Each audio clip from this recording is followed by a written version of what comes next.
우리가 하나님 말씀으로 함께 은혜 받기를 원합니다. 은혜 받을 말씀의 제목은 으뜸의 조건, 으뜸의 조건이라는 제목으로 함께 은혜 받기를 원합니다. 최근에 어느 누구와 논쟁을 벌인 적이 있습니까? 아니면 다른 사람과 어떤 주제를 가지고 토론한 적이 있습니까? 사람은 하루에 약 25,000마디의 말을 하고 살아간다고 합니다. 일방적인 강의를 제외하고는 이렇게 대화 내지는 토론 내지는 변론 내지는 논쟁, 언쟁을 할 수 있습니다. 더 나아가서는 아무 결과도 돌출해낼 수 없는 말다툼을 벌일 수도 있습니다. 혹시 그런 적 있습니까? 없었으리라고 생각을 합니다. 자, 그러면 살아가면서 대화, 토론이 아닌 논쟁, 말다툼, 언쟁은 왜 생긴다고 생각합니까? 그리고 왜 서로 간에 의견을 좁히지 못하고 평행선을 끝없이 이루게 됩니까? 여러 가지 이유가 있으리라고 생각이 듭니다. 특별히 관점의 차이, 취향의 차이를 가지고 주의 주장을 편다든지 정치적 입장을 펼 때는 특별히 그런 일들이 많이 생깁니다. 그래서 바울이 그런 권면을 했습니다. 너희는 어리석고 무식한 변론을 버리라. 어리석고 무식하다라고 하는 수식을 붙였습니다. 변론은 상호간에 아무런 유익이 없기 때문에 그렇습니다. 그래서 변론이 시작되었다 싶으면 나하고 관점이 다르고 취향이 다르고 생각하는 바가 다르면 그 자리를 피하거나 화제를 전환시키는 지혜가 필요하다고 생각이 되어집니다. 우리나라 사람은 서너 명만 모이면 정치적인 논쟁을 벌이기도 하고 어떤 특별한 사안에 대해서 주의 주장을 펼쳐서 언성을 높이고 싸움을 하기도 하고 폭력을 행사하기도 하고 급기야 살인을 초래하는 경우까지도 생깁니다. 그렇기 때문에 변론은 어리석은 겁니다. 논쟁은 무식한 겁니다. 예수님의 그 제자들은 예수님으로부터 동일한 주제의 영적인 가르침을 받았습니다. 그것이 무엇이냐면 나는 이제 십자가를 지고 죽었다가 3일 만에 부활할 것이다. 그것 때문에 인자가 왔다. 요나의 표적밖에는 보일 것이 없다. 그것을 반복적인 주제를 가르쳤습니다. 그러면서 그것을 삶에 적용할 수 있는 것을 실제적으로 제안을 하셨는데 그것은 섬겨야 된다. 희생해야 된다. 대접해야 된다. 그런 것이었는데 이 제자들은 귀담아 듣질 않았던 것 같습니다. 오히려 육적인 욕망을 그대로 가지고 미래의 서열에 대해서 누가 크냐고 걸어가면서 말다툼을 하고 언쟁을 벌이기까지 했습니다. 미래에 누가 크냐, 즉 으뜸이 누가 될 것이냐. 개들이 보면은 요즘 애완견들은 좀 그런 경향이 많이 옅어졌는데 예전에 일반 개들은 한 어미 밑에서 태어났어도 자라면서 서열을 정리합니다. 으르렁거리고. 그래서 밥을 누가 먹을 것인지 밥그릇을 따로 주지 않으면 으르렁거리고 싸웁니다. 제자들의 싸움이 그것과 유사합니다. 앞으로 예수님이 왕권을 가지고 통치하실 것인데 그때 내가 좌편에 앉을 것이다. 내가 우편에 앉을 것이다. 누가 앉을 것이냐? 서로 논쟁을 벌이는 거예요. 예수님의 의도와 목적은 그게 아닌데 예수님의 통치는 물리적, 군사적, 정치적 통치가 아닌 정의와 공의로 말미암는 사랑이 통치인데 그것은 모르고 군사적이요 물리적이요 정치적인 그런 통치 시대가 오면 자기들도 한 자리 차지하겠다. 얼마나 어리석고 육적인 생각을 가지고 있습니까? 그 생각이 바깥으로 돌출되어지고 그것에 대해서 서로가 왈가왈부하는 언쟁을 벌인 겁니다. 그래서 그것에 대해서 예수님이 다시 한번 환기를 지키고 가르치는 내용이 오늘의 본문의 내용입니다. 그래서 누가 으뜸이 될 수 있는가? 으뜸의 조건이 무엇인가? 또는 첫째가 되는 방법은 무엇인가? 무엇이라고 말씀하고 있습니까? 두 가지 말씀하셨습니다. 첫째는 뭇사람의 끝이 되는 것이며 둘째는 섬기는 자가 으뜸의 조건이다. 저와 여러분이 그렇게 되기를 원합니다. 누군가가 억지로 강제로 높이는 것이 어쩔 수 없겠지만 스스로 높아지면 그는 으뜸이 될 수 있는 자격을 상실한 겁니다. 그리고 섬김을 받는 것보다 섬기면 그 사람은 으뜸의 자격을 획득한 것입니다. 저의 소원은 섬김을 받는 것보다 섬기고 살기를 간절히 소망합니다. 이 말씀을 설교하는 것도 섬김입니다. 교회에서 식사를 대접하는 것, 물질적으로 헌신하는 것, 다 이런 것들이 섬김입니다. 섬김이 하나 둘 더해지고 더 많아질 수 있기를 주님의 이름으로 축복합니다.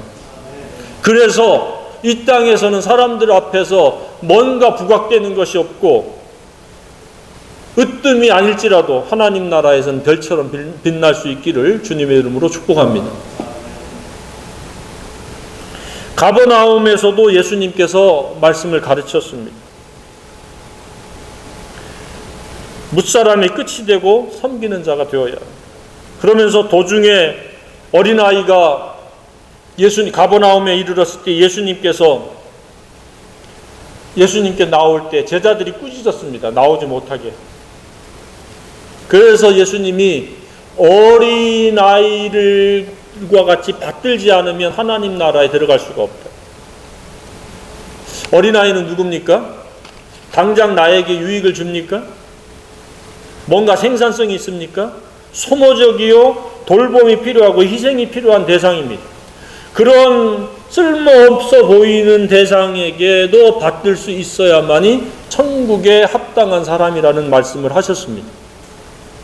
제자들은 자꾸 육적인 접근을 합니다.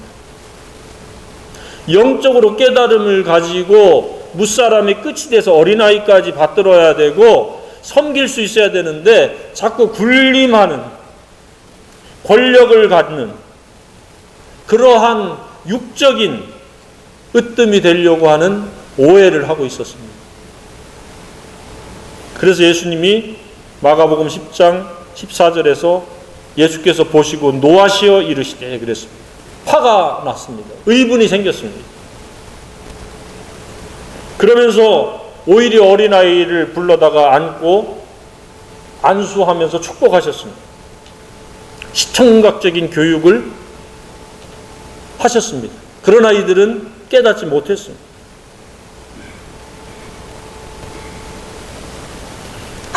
그런 과정을 거쳐서 얼마 지나지 않아서 지금 이 본문에 이르렀습니다. 이 본문은 마태복음 20장 20절로 28절에도 동일하게 나옵니다. 거기에는 좀 더 세밀하게 나오는데 여기서 등장하는 야고보와 요한의 어머니, 세베대 아들인 야고보와 요한의 어머니 누구가 나와요? 살로메. 거기에는 이름은 거명되지 않았는데 예수 그리스도의 육적인 모친 마리아의 자매지간인 이 살로메가 이 야고보와 요한의 어머니입니다. 그가 예수님께 나와서 청탁을 하는 겁니다. 당신이 권력을 잡았을 때 우리 아들을 좌우편에 앉게 하십시오. 원합니다. 그렇게 말씀을 하는 겁니다. 그랬을 때 내가 마시는 잔을 마시며 내가 받는 침례를 너희가 받을 수 있느냐. 내가 당하는 십자가의 죽음과 부활을 너희들도 그렇게 당할 수 있느냐. 그렇게 말씀하시니까 그렇게 할 수 있다. 그렇게 대답을 했습니다. 그럴지라도 좌우편에 앉는 것은 이미 정해진 바가 없고 그렇게 임의로 정할 수 있는 것이 아니다라고 말씀을 하십니다. 그러나 거기에 앉을 자격은 모든 사람의 종이 되는 것, 끝이 되는 것이요 섬기는 것이다. 이 말씀을 귀담아 들으시고 이 말씀이 저와 여러분의 품격이요 품행이 되기를 간절히 원합니다. 이 두 사람은 어떤 고약한 생각을 가진 것입니까? 원인과 과정은 싹 생략해버리고 결과만, 그것도 육신적인 관점에서의 결과만을 자기네들이 획득하겠다. 근데 이 야고보와 요한만 그렇겠습니까? 이 세상에 태어나서 사는 대부분의 사람들도 이렇게 원인과 과정은 생략하고 결과만, 그냥 모든 노력과 열심과 땀 흘림은 생략하고 부자로 살고 싶고 권력을 잡고 싶고 그냥 행복하고 싶고,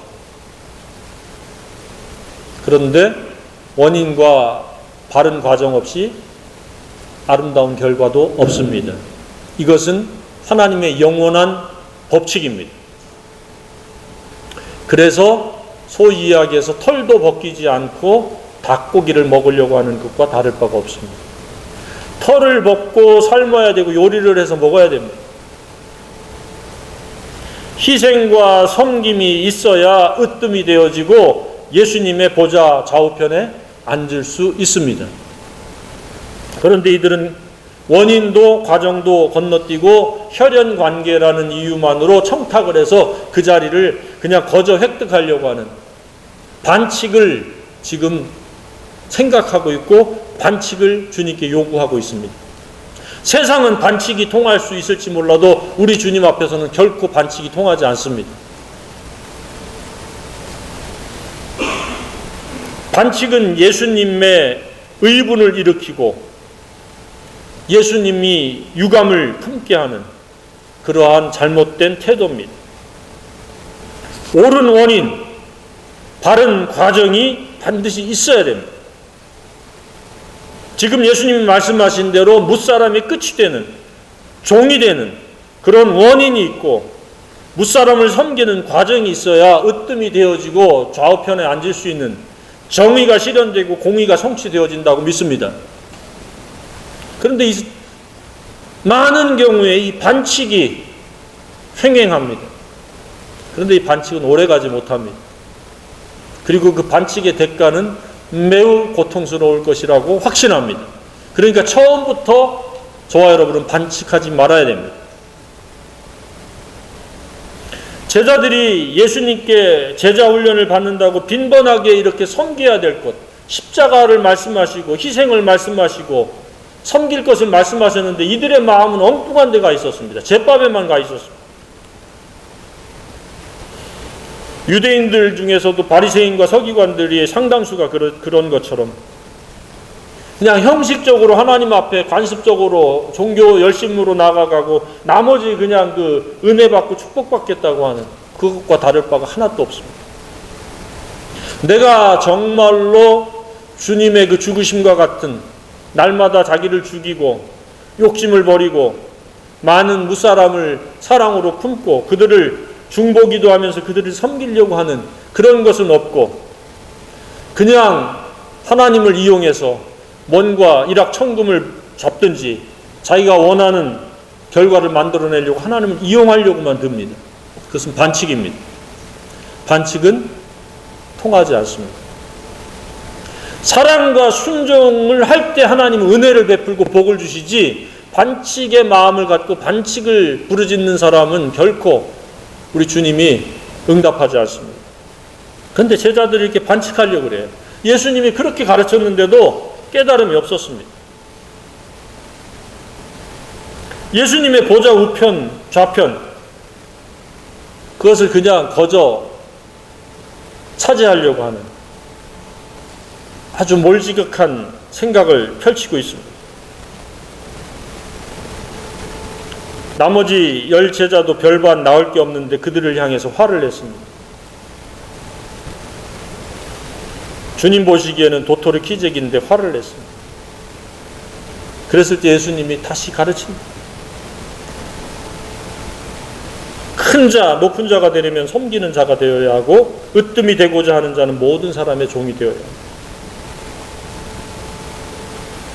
그럴 때 너희들은 하나님 나라 보좌, 예수님의 보좌 우편, 좌편에 앉을 수 있다. 이 세상의 가르침과는 정반대의 가르침입니다. 섬기는 걸 불평하지 않고 기쁘게 생각하고 미래의 그 영광을 바라볼 수 있는 그런 영적인 안목이 있기를 주님의 이름으로 축복합니다. 하나님의 나라는 전혀 반칙이 통하지 않습니다. 반드시 섬기는 사람이 으뜸이 됩니다. 종이 된 사람이 높은 사람이 되어집니다. 그래서 성경은 대접을 하라고 말씀하고 있고 섬기라고 말씀하고 있고 돌보라고 말씀하고 있고 베풀라고 말씀하고 있고 대접하라고 말씀하고 있습니다. 할 수만 있으면 기회가 있으면 그렇게 하시길 바랍니다. 물질뿐만 아니라 말씀도 대접입니다. 섬김입니다. 많은 사람이 큰 자가 되려고 하지만 으뜸이 되려고 하지만 삶의 행태는 반칙으로 그렇게 되려고 합니다. 반칙은 흉내조차 내지 않기를 바랍니다. 모양이라도 버리기를 바랍니다. 우리는 오직 예수님을 닮아야 합니다. 예수님의 생애는 무엇입니까? 두 가지입니다. 그 하나는 섬기십니다. 어떻게 섬기셨습니까? 아픈 자, 가난한 자, 병든 자, 그리고 무식한 자 불러다가 말씀으로 가르치고 병을 고치고 이루 헤아릴 수 없는 그 섬김이 사복음서에 집약되어 있습니다. 둘째는 무엇입니까? 많은 사람의 대속물로 내어 주셨습니다.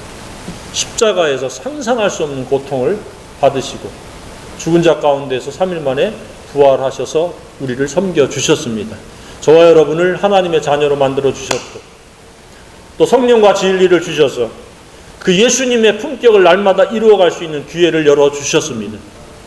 그런 놀라운 섬김을 우리 주님이 우리에게 베풀어 주셨습니다. 우리도 그 예수님의 발자취를 밟아야 됩니다. 누군가 은사를 따라서 치유 회복에 쓰임받는 섬김의 삶을 살아갈 수 있고 겸손으로 봉사하면서 섬길 수도 있습니다. 은사가 많으면 많을수록 섬김의 대상과 기회는 많아지는 겁니다. 그래서 은사를 욕심내기보다는 섬기려고 하는 강렬한 마음이 있으면 많은 은사가 하나님에 의해서 주어집니다. 그냥 나는 부족해, 나는 어려워, 나는 힘들어, 나는 이런 문제가 있어 하고 자꾸 섬기려고 하는 마음이 없고 섬기지 않으니까 항상 그렇게 살아갑니다. 섬기려고 하는 작은 것 하나부터 섬기려고 하는 그런 마음, 그리고 그것에 실천이 있으면 자꾸 섬김의 대상과 섬김의 은사는 많아집니다. 섬김이 많다고 불평하고 짜증나고 있습니까? 왜 나한테 무거운 짐을 이렇게 많이 하나님 맡기셨습니까? 라고 생각하면서 불평한 적 있습니까? 불평하지 말기를 바랍니다. 그것이 큰 자입니다. 앉아서 밥을 얻어먹는 사람이 큰 자가 아닙니다.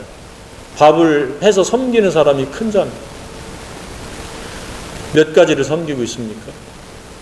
섬김을 많이 행사하시길 바랍니다. 우리가 섬길 대상 너무 많습니다. 오늘 주보에 써놨듯이 이 시대는 영적 기갈의 시대입니다. 영적으로 굶주리고 영적으로 갈증을 느끼는 사람들이 무지기수입니다. 진리를 우리는 공유하고 진리의 생수, 그 배에서 생수의 강이 흘러나와야 됩니다. 그래서 섬겨야 됩니다. 사랑으로 종노릇하는 것이 섬김의 모범입니다. 우리가 지난주에 말씀을 나눴던 제목이 무엇입니까? 냉수 한 그릇입니다. 냉수 한 그릇으로부터 시작해서 진리의 생수 한 그릇까지 대접하는, 최소한으로부터 최대한까지 섬길 수 있는 저와 여러분이기를 원합니다. 그것이 큰 자요, 그것이 으뜸이의 조건입니다. 사회적으로 명함을 내밀 만한 어떤 위치, 자리가 아닙니다. 소리 소문 없이 불특정 다수가 됐든 가까운 가족이든 친지든 지인이든 말씀으로 섬기고 은사로 섬기고 섬기는 것이 큰 자입니다. 주님은 저와 여러분이 큰 자가 되기를 원합니다. 섬기는 자가 되기를 원하고 영적인 으뜸의 사람이 되기를 원하는 겁니다. 그렇게 될 수 있습니다. 저와 여러분에게는 성령을 선물로 주셨습니다. 그래서 성령을 거스리고 진리를 거스리면 마음이 불편해집니다. 그러나 진리를 순종하면 마음에 평안이 있고 기쁨이 샘솟습니다. 그런 성령이 주시는 의와 평강과 희락을 경험하고 누릴 수 있기를 주님의 이름으로 축복합니다. 큰 자만의 특징이요 하나님의 나라가 임재하는 자의 몫입니다. 우리는 유불리를 따지지 않고 섬김의 대상을 저희들에게 하나님이 허락하셨다라고 하면 섬겨야 돼요. 말씀으로 섬길 자, 물질로 섬길 자, 은사로 섬길 자, 기타 여러 등등 섬길 것이 많습니다. 그래서 이쯤에서 한번 살펴봐야 됩니다. 나는 섬김을 받는 것이 맞는가? 섬기는 것이 맞는가? 혹시 섬김을 받는 것이 더 많다라고 하면 회개하고 섬기는 것이 많아질 수 있기를, 그 전환점이 되는 오늘이기를 주님의 이름으로 축복합니다. 최소한 무엇이에요? 냉수 한 그릇부터 섬기고 최대한 진리로 섬기는 것까지 섬길 수 있는 저와 여러분이기를 원합니다. 그 섬긴다라고 하는 것은 다양한 섬김이 있습니다. 냉수 한 그릇부터 시작해서 최대한의 진리의 섬김까지인데 중보기도도 있고, 치유의 은사가 있으면 치유에 쓰임받는 것, 소그룹을 인도하는 것, 소그룹은 교회의 실핏줄과 같습니다. 그래서 곳곳에서 이 소그룹이 활성화가 되어야 합니다. 그래서 사람들에게 진리로 섬길 수 있는 기회를 마련하는 것이 소그룹의 목적입니다. 재정적인 짐을 나눠지는 것, 위로 격려하는 것, 예수님처럼 발을 씻겨주듯이 다른 사람들을 섬기는 것,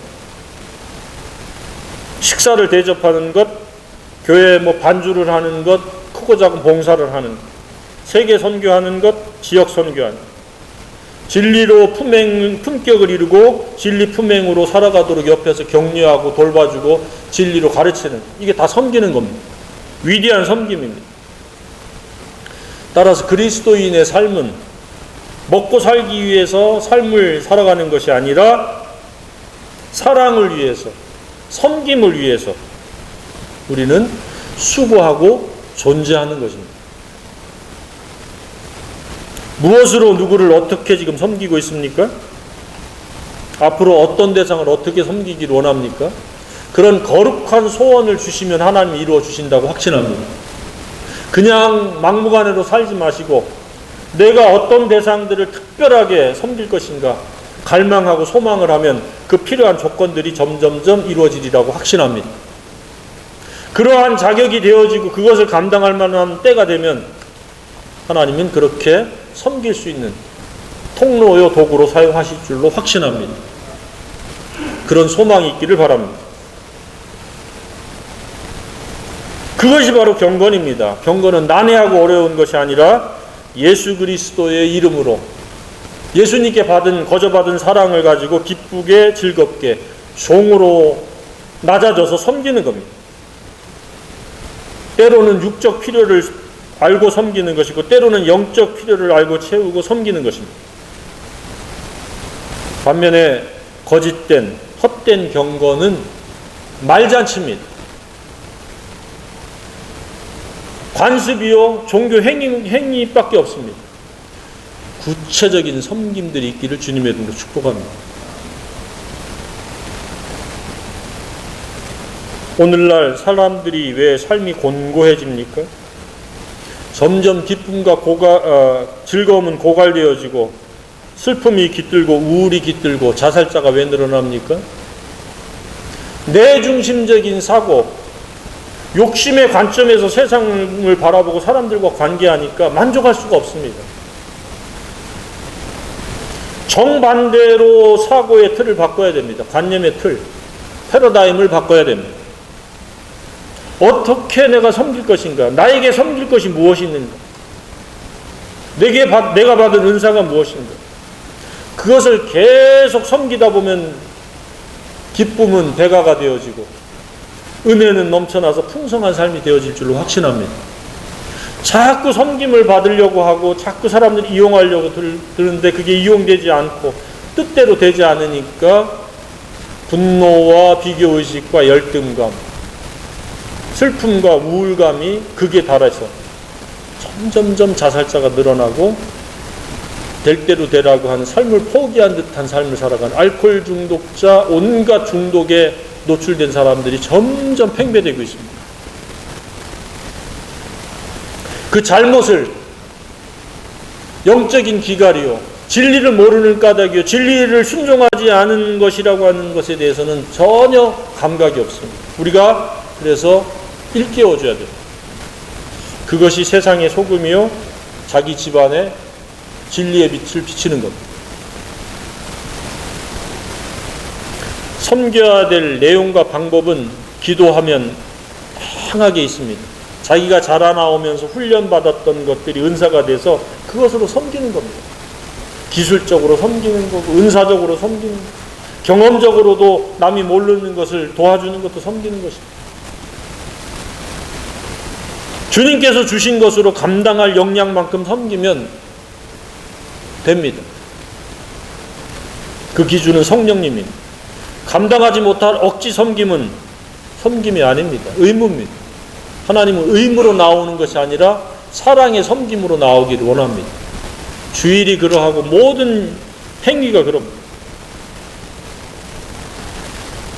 우리는 왜 섬겨야 됩니까? 섬김으로 그가 하나님 나라의 일원이라는 것이 드러나는 겁니다. 섬김을 받으려고 하는 사람은 육적이요, 죄와 사망의 법에 결박되어 있는 사람입니다. 지옥의 일원이 되는 겁니다. 섬김은 자기 자신을 위하는 가장 확실한 방법이기 때문에 그렇습니다.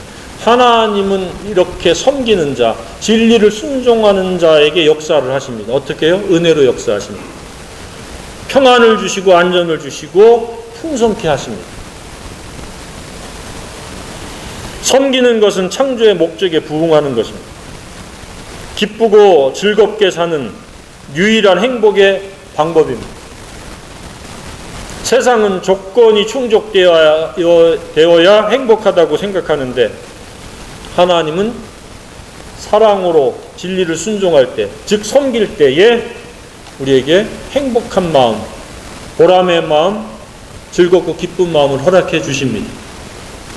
우리가 살면서 그렇죠. 은혜 받았다고 할 때가 언제입니까? 내가 섬길 때 그렇죠. 사랑으로 섬길 때, 의무로 섬길 때는 기쁘지 않지만 내가 자원해서 섬길 때는 예배가 섬김이요, 봉사가 섬김이요. 그랬을 때 기쁨이 있습니다. 뿌듯함이 있습니다. 그리고 하나님께서 기뻐하시고 영광을 받으시기 때문에 우리는 섬겨야 될 이유가 있습니다. 오늘 이 말씀 앞에서 나는 지금까지 어떻게 무엇을 위해서 살았는지를 분별하고 성찰할 수 있기를 바랍니다. 내가 섬김을 받으려고 하고 욕심을 채우려고 몸부림친 것은 아닌가. 이제는 그 사고의 틀, 패러다임을 바꿔서 섬기기 위해서 기도하고 잘 섬기기 위해서 쉬지 않고 기도할 수 있기를 바랍니다. 그리고 그것을 목적으로 삼기를 바랍니다.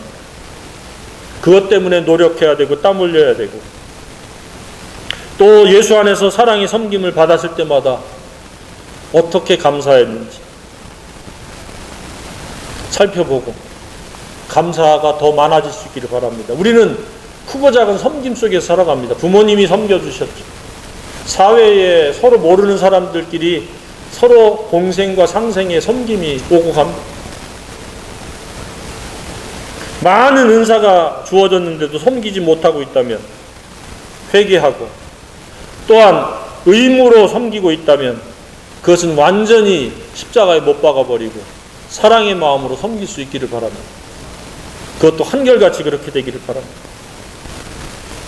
섬길 대상이 많은데도 불구하고 침묵하고 무관심하고 있다면 그것도 회개하고, 내가 섬길 수 있는 방법이 무엇인가, 저에게 내가 무엇으로 섬겨야 최선의 섬김인가를 분별할 수 있는 영안을 가지고 섬길 수 있기를 바랍니다. 그러면 저와 여러분이 머무는 곳은 꼭 필요한 소금과 같은 그런 환경이요, 어두운 집안을 밝히는 빛과 같은 존재가 되어지리라고 확신합니다. 으뜸의 조건은 반칙에 의해서 이루어지지 않고 진리 순종으로 이루어집니다. 진리 순종이란 사랑으로 말미암아 종이 되는 것이요 섬기는 것입니다. 그것은 이미 예수님께서 모범을 보여주셨습니다. 저와 여러분이 예수님을 따라가는 진정한 제자요 으뜸의 조건을 충족시킬 수 있기를 간절히 소망합니다.